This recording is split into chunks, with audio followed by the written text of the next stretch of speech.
Hi guys, I'm back and this is GOOLRC. I'm Philip, and today I'm really excited because this is the first time we're shooting our video outside with this wonderful green space and nice weather.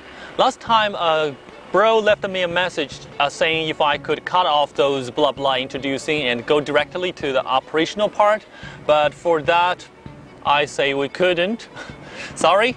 So now let's take a look at the box of this quadcopter. This is a new product of GOOLRC, okay, GOOLRC T5, and there really isn't too much to talk about for the front and the back side, but the left and the right side we have to pay attention to. There are four quadcopters. They look very familiar, look like the same one. The first one is T5. It's the standard version, okay? Next one, T5C, it is upgraded with a high definition camera. And the third one, it is upgraded with Wi-Fi connection capacity. And with this phone holder, you are able to view the camera through your phone.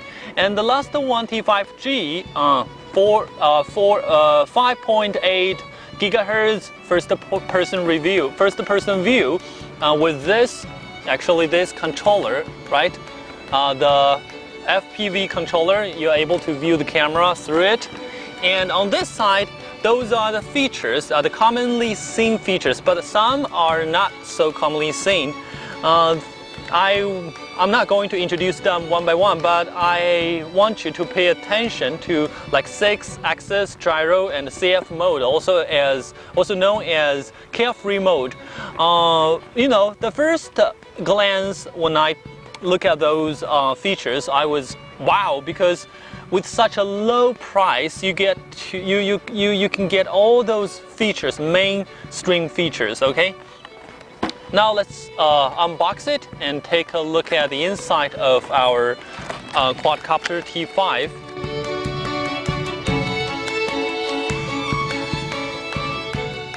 Now we've mounted all those accessories onto the quadcopter, the 4 protectors and the proppers or 4 feet. Okay, we've set everything down. Now it's time to test our quadcopter. First you need to turn on the battery, okay? And you'll see the LED lights are flashing once the battery is on. Now the LED lights will keep flashing until the connection is done, okay? Now I'm going to turn on the controller, and we hear 2 sounds, which means the connection is finished. Now when you take a look at the LED lights, it's not flashing at all. Okay, so this is time we'll fly it, and you need to push slightly up the throttle. Okay, so if you have enjoyed your flying time, when you are about to turn off the battery, first you need to turn off the battery of the quadcopter and then turn off this controller, because if you turn off the controller first, your quadcopter may be connected with other controllers and they may control your quadcopter.